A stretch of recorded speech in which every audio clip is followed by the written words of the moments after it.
आज की हमारी इस वीडियो का टॉपिक है transformer parts name and their function. मतलब इस वीडियो के अंदर हम यह जानेंगे कि ट्रांसफॉर्मर में कौन कौन से पार्ट्स लगे होते हैं और उनका क्या क्या कार्य होता है। दोस्तों वीडियो के अंदर आपको ये अच्छे समझ में आए इसके लिए मैंने यहाँ पे ट्रांसफॉर्मर की तस्वीर ली है और इसी के अलावा मैंने यहाँ पे 12 ट्रांसफॉर्मर के पार्ट्स को हाईलाइट कर रखा है, जैसे नंबर 1, नंबर 2, नंबर 3। तो दोस्तों अभी हम एक एक करके इन सभी पार्ट के नाम और इनके काम क्या है वो जान लेंगे। तो वीडियो को स्टार्ट कर लेते हैं। तो सबसे पहले हम पहले पार्ट से शुरू करते हैं। तो आपको यहाँ पे दिख रहा है नंबर 1। तो दोस्तों यह जो नंबर 1 निशान बना रखा है ये पूरा का पूरा जो है ये है हमारा ट्रांसफॉर्मर टैंक। दोस्तों यहाँ पर एक निशान यहाँ पे बना रखा है, लेकिन हमारा जो ट्रांसफॉर्मर टैंक होता है ये पूरा का पूरा ट्रांसफॉर्मर टैंक होता है। मतलब कि ये जो आपको दिख रहा है ये ऊपर के पोर्शन ये होता है रेडिएटर। इसको हटा देंगे तो पीछे की जो भी पूरी चीजें बचती है जिसके अंदर हमारे वाइंडिंग रखी जाती है वो सारा का सारा हमारा जो कहलाता है वो कहलाता है ट्रांसफॉर्मर टैंक। इस ट्रांसफॉर्मर टैंक को अधिकतर जने यूं ही छोड़ देते हैं, लेकिन दोस्तों आपको यह भी पता होना चाहिए कि ट्रांसफॉर्मर टैंक की क्या जरूरत है, ये कितना जरूरी है। दोस्तों ट्रांसफॉर्मर टैंक का पहला कार्य होता है कि हमारी जो वाइंडिंग है अंदर ट्रांसफॉर्मर के उस वाइंडिंग को होल्ड करके रखता है। मतलब कि वो वाइंडिंग इधर उधर कहीं मूव ना हो। और इसके बाद में दोस्तों सेकंड मुख्य काम की बात करें तो दोस्तों हमारा जो ट्रांसफॉर्मर टैंक होता है वो पूरा एयर टाइट सील्ड होता है। मतलब कि हमारे ट्रांसफॉर्मर टैंक में कहीं से भी एयर नहीं जा सकती। आपको ये ऊपर की जगह दिख रही है, यहाँ से भी हमारे इस टैंक के अंदर एयर ना जाए, इसी तरीके से इसको एयर सील्ड कर दिया जाता है। यह करना भी इसलिए जरूरी है क्योंकि हमारी जो वाइंडिंग है उस वाइंडिंग को हमको आइसोलेट करके रखना पड़ता है। क्योंकि हम सभी को पता है जो बाहर का वातावरण रहेगा, जो हमारे ट्रांसफॉर्मर के आसपास का एटमॉस्फेयर है, उस एयर में हमारा कई सारा मॉइस्चर होगा।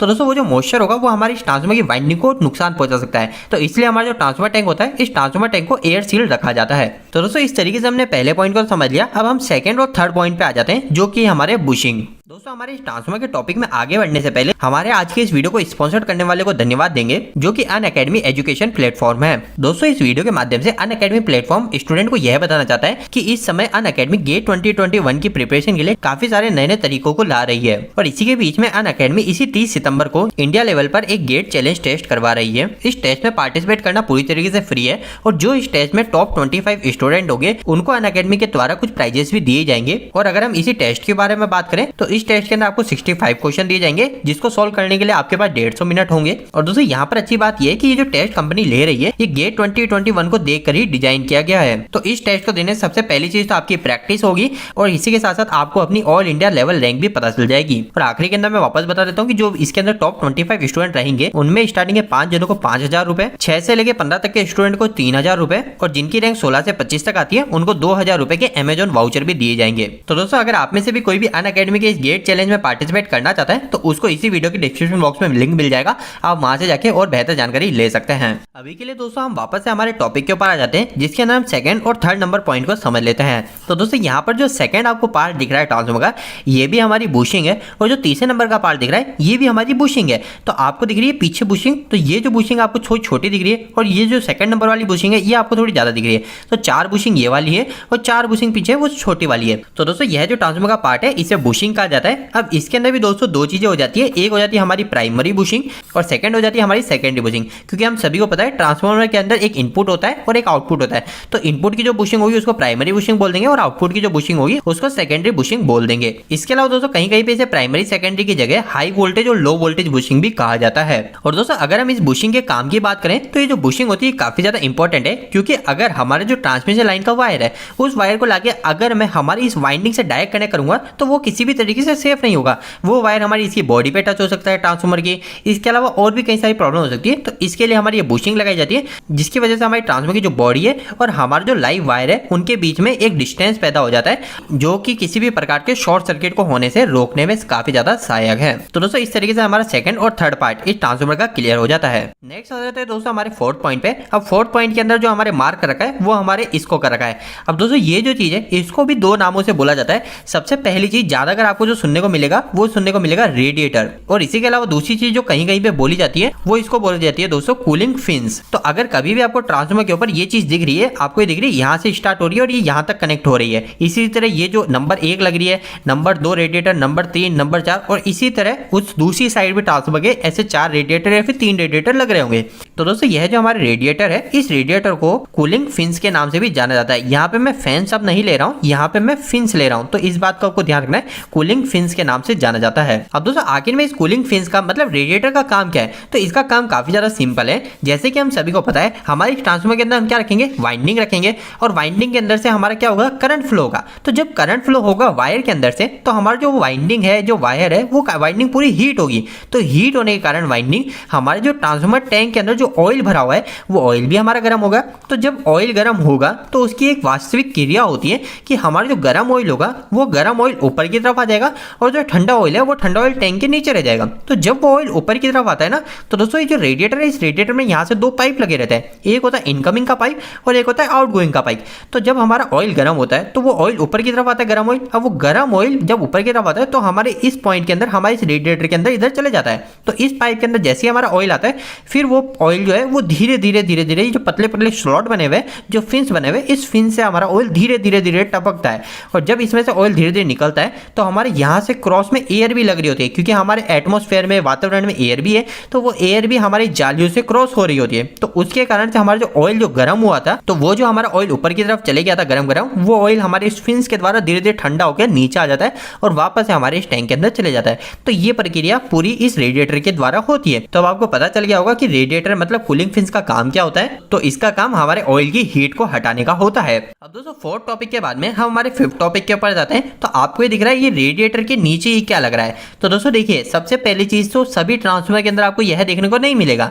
ये इसलिए देखने को नहीं मिलेगा क्योंकि ये जो मैंने ट्रांसफार्मर यहाँ पे लिया है ये हमारा है पावर ट्रांसफार्मर। आपने ट्रांसफार्मर के दो टाइप जरूर सुने होंगे, एक पावर ट्रांसफार्मर होता है और एक होता है डिस्ट्रीब्यूशन ट्रांसफार्मर।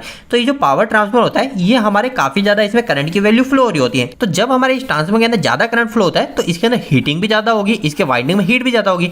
वाइंडिंग में हीट ज्यादा होगी तो ऑयल भी ज्यादा गर्म होगा। तो ऑयल को ज्यादा गर्म होगा तो हमको जल्दी जल्दी ऑयल को ठंडा करना होगा। तो इसके लिए दोस्तों हम क्या करते हैं, यहाँ पे इस रेडिएटर के नीचे ही हमारे यहाँ पे कूलिंग फैन को लगा देते हैं। इसके अलावा आपके जो नॉर्मल ट्रांसफार्मर है उसके अंदर भी हम यहाँ पे फैन को लगवा सकते हैं।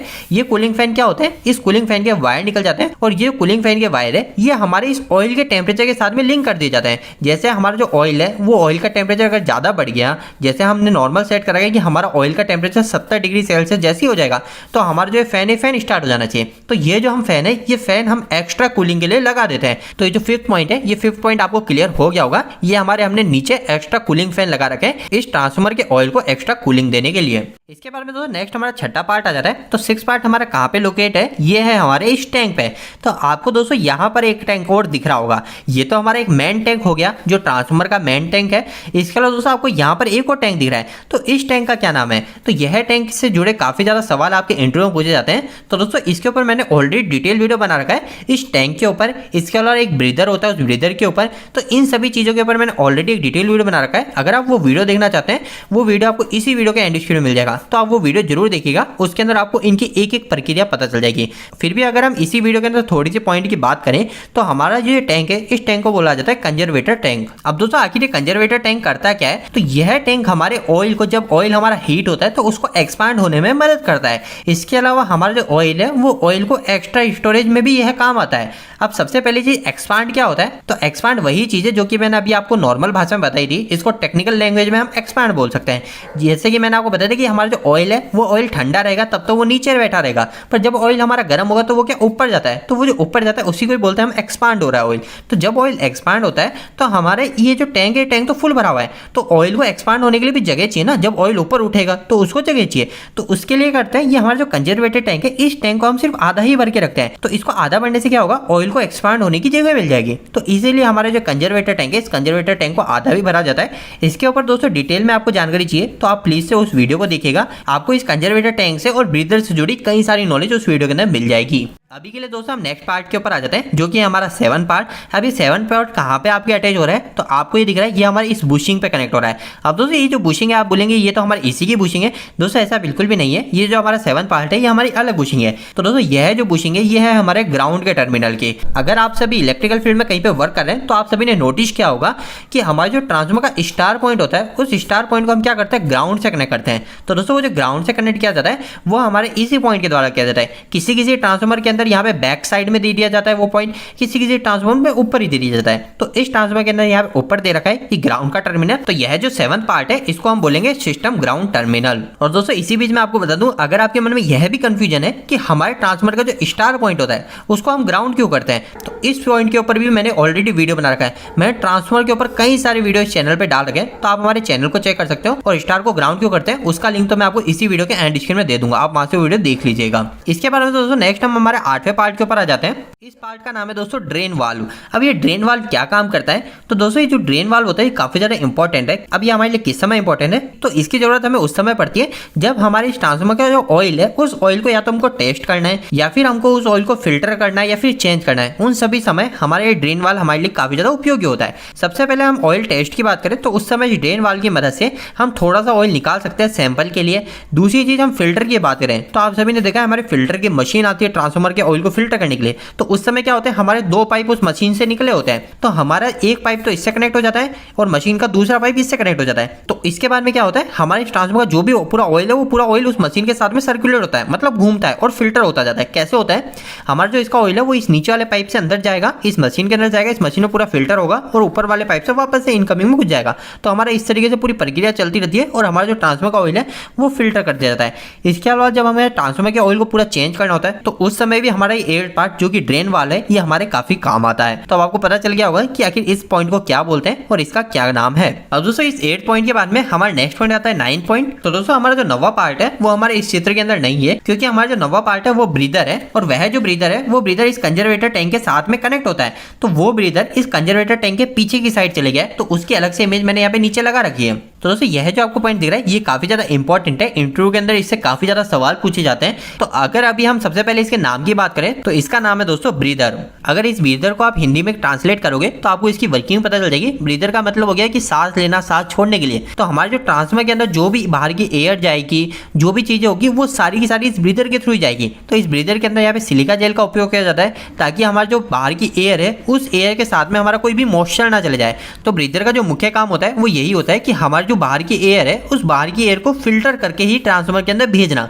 तो यही चीज हमारे ब्रीदर की है। और इस ब्रीदर की ज्यादा डिटेल के लिए आप वो कंजर्वेटर टैंक का वीडियो जरूर देखिएगा, उसके अंदर आपको ब्रीदर की भी नॉलेज मिल जाएगी। अब दोस्तों 9वें पार्ट के बारे में हमारा नेक्स्ट पार्ट आ जाता है 10वां पार्ट। और 10वां पार्ट आपको इस जगह दिख रहा होगा, ये आपको इंडिकेट कर रहा है इस जगह के लिए। तो दोस्तों यहाँ पे क्या लगा रहता है, तो यहाँ पे लगा रहता है दोस्तों हमारा ऑयल लेवल इंडिकेटर। क्योंकि हम सभी को पता है हमारा जो कंजर्वेटर टैंक है, ये कंजर्वेटर टैंक ही हमारे ट्रांसफॉर्मर के मेन टैंक के अंदर ऑयल को भेजा है। तो अगर ये हमारा खाली हो गया तो हमारे ट्रांसफॉर्मर का मेन टैंक भी खाली हो जाएगा। और अगर हमारे ट्रांसफॉर्मर के अंदर ऑयल खत्म हो गया तो ये काफी ज्यादा बड़ा खतरा साबित हो सकता है। तो इसके लिए हम क्या करते हैं, ऑयल लेवल इंडिकेटर को लगा के रखते हैं जो कि हमारे इस कंजर्वेटर टैंक के इस साइड में रहता है। इसके अलावा दोस्तों किसी किसी ट्रांसफॉर्मर में यहाँ पे ऑयल लेवल इंडिकेटर की जगह यहाँ पे आपको ऑयल टेम्परेचर इंडिकेटर भी देखने को मिल सकता है। टेम्परेचर इंडिकेटर क्या काम करेगा, तो हमारे ऑयल का टेम्परेचर क्या है वो हमें बताएगा। पर अधिकतर केस में आपको ऑयल लेवल इंडिकेटर ही देखने को मिलेगा, मतलब कि अभी ऑयल कितना भरा हुआ है, वो खाली तो नहीं हो गया, वो चीज आपको इस जगह देखने को मिल जाएगी ट्रांसफॉर्मर के। तो दोस्तों इसी के साथ में हमने हमारे ट्रांसफॉर्मर के टोटल 10 पार्ट को जान लिया है। अब हमारे सिर्फ आखिरी में 2 पार्ट और बचे हैं, एक 11 और एक 12। सबसे पहले हम 11 पार्ट की बात कर लेते हैं। आपको जो 11 पार्ट है ये आपको सभी ट्रांसफॉर्मर के अंदर नहीं देखने को मिलेगा। ये या तो आपको मॉडर्न ट्रांसफॉर्मर के अंदर देखने को मिलेगा जो अभी लेटेस्ट बन रहे हैं, या फिर अगर हम देखें तो पावर ट्रांसफॉर्मर के अंदर आपको देखने को मिल सकता है। ये क्या पार्ट है दोस्तों, तो आपको दिख रहा है जो बुशिंग है, इस बुशिंग के नीचे यहाँ पे एक अलग से एक पार्ट को लगा रखा है। ये चीज क्या है, तो यह है दोस्तों हमारे सीटी। और अगर हम इसी पार्ट का नाम देखें जो कि हम इसको बोलते हैं, वो बोलते हैं दोस्तों बुशिंग करंट ट्रांसफॉर्मर। ये जो बुशिंग करंट ट्रांसफॉर्मर है, यह जो करंट ट्रांसफॉर्मर है ये हमारे प्राइमरी साइड पे लगा होता है ताकि हमारे इस ट्रांसफॉर्मर के अंदर कितना करंट जा रहा है उस करंट की हम अच्छे से मॉनिटरिंग कर सके। तो उसके लिए आजकल के हमारे जो मॉडर्न ट्रांसफॉर्मर आ रहे हैं उसके अंदर हमारे बुशिंग के साथ में ही एक सीटी लगा दी जाती है। और दोस्तों आखिरी के अंदर हमारा 12 पार्ट बच जाता है जो कि हमारा कंट्रोल पैनल। अभी कंट्रोल पैनल क्या है, तो इसके तो नाम से आपको पता चल गया कि कंट्रोल करने के लिए जो पैनल लगाया जा रहा है वो कंट्रोल पैनल है। तो हमारी ट्रांसफॉर्मर के अंदर जितने भी हमारे कंट्रोल के वायर है वो सभी सबसे पहले इस कंट्रोल पैनल के अंदर आएंगे। चाहे अगर आप इस सीटी की बात करें, चाहे आप बुकोज रिले की बात करें, चाहे आप इस कूलिंग फैन की बात करें, तो जितने भी हमारे वायर है वो वायर सबसे पहले हमारे इस कंट्रोल पैनल पैनल के अंदर ही आएंगे, उसके बाद में ही हमारे यहाँ से वो हमारे सर्किट ब्रेकर के अंदर जाके कनेक्ट होंगे। तो यह जो हमारा कंट्रोल पैनल है, ये कंट्रोल पैनल भी हमारे ट्रांसफार्मर में एक मुख्य भूमिका निभाता है। तो दोस्तों आज का यह वीडियो थोड़ा सा बड़ा बन गया, लेकिन उम्मीद करता हूं कि आपको इस वीडियो के माध्यम से कुछ बेहतर जानकारी मिली होगी। आपको यह वीडियो कैसा लगा दोस्तों, इस वीडियो को लाइक करके जरूर बताएं। अगर आपका कोई भी सवाल इस वीडियो के प्रति या फिर इलेक्ट्रिकल से जुड़ा, तो आप मुझे नीचे कमेंट बॉक्स में कमेंट करके पूछ सकते हैं। इलेक्ट्रिकल वीडियो अगर आप हिंदी में देखना पसंद करते हैं, आज हमारे चैनल को सब्सक्राइब कर लीजिए। आज के लिए इतना ही, धन्यवाद।